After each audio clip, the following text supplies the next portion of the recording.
Hey, welcome to another Minute Microscopy. I'm Casey Rochford. Like, share, subscribe. Today I'd like to talk to you about liberty. Well, true liberty. Where does it come from? That's not where you might think. You see, I think true liberty comes from support. That's right. Rather than independence being a cornerstone of true liberty, support is actually the infrastructure that we need in order to be independent, to have liberty individually, but also to have liberty as a society. The two have to be hand in hand for the other to continue existing. You already understand how this works. In capitalism, large companies don't operate with just one person. They need a whole team of people to do things. They need a whole team of investors to fund the whole thing.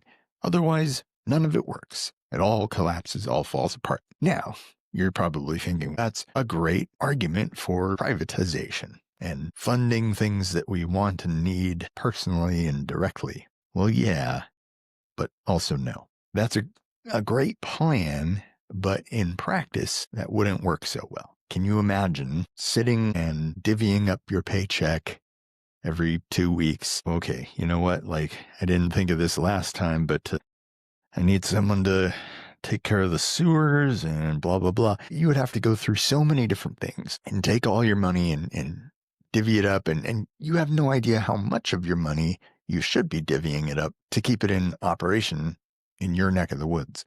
This is why the whole is greater than the sum of its parts.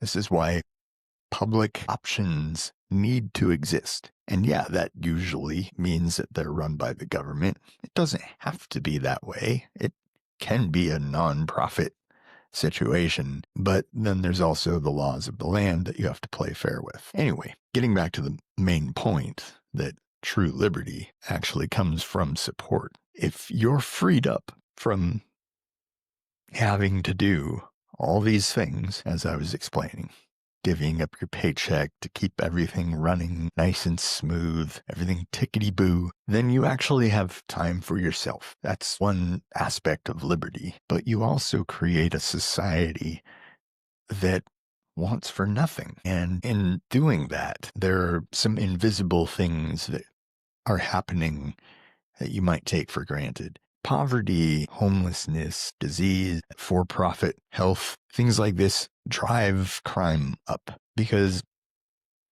well, it's not fair. I understand that you might think liberty has nothing to do with fair or not, but liberty shouldn't be about qualifying yourself as a deserving individual for basic human needs. And what I mean by this is that if you see a business failing, you think, well, you know what? They didn't have what it takes. They don't have a right to be a business. They deserve to fail. Some of you probably don't think that, and you're all about bailouts and corporate investments and whatnot, but humans don't operate in this way.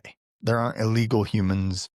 There aren't humans that deserve to die because of their poor health choices. This sort of thinking is sociopathic at best, and it really doesn't lend itself to a society based on liberty. If you have liberty and you feel like you earned it, good for you.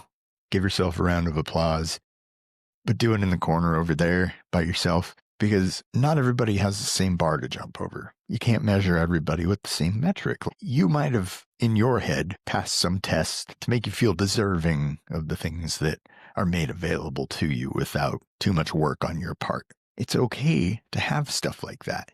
That's part of being in a society. When there's too much for any one person, rather than let it waste and rot, usually the family, or branch out to the village, the society, your community, whatever, stands to benefit from what's left over. And that benefits you. Yeah, it does.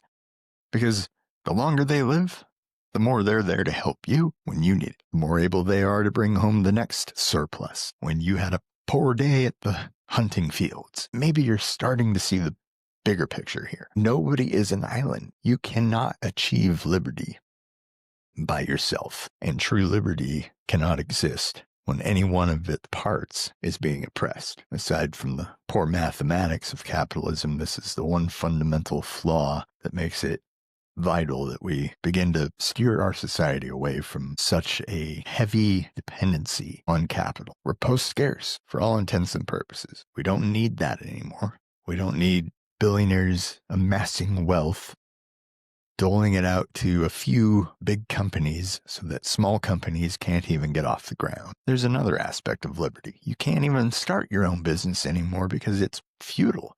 You won't make it. You just won't. Very rarely will somebody make it, and they probably make it because they know the right people, they pull the right strings, they probably do some illegal shit. Our society is getting really fucked up. We gotta fix that. Liberty over your patriotism, over your capitalism, over your sense of proving your worth as a human. We're all human. It's as simple as that.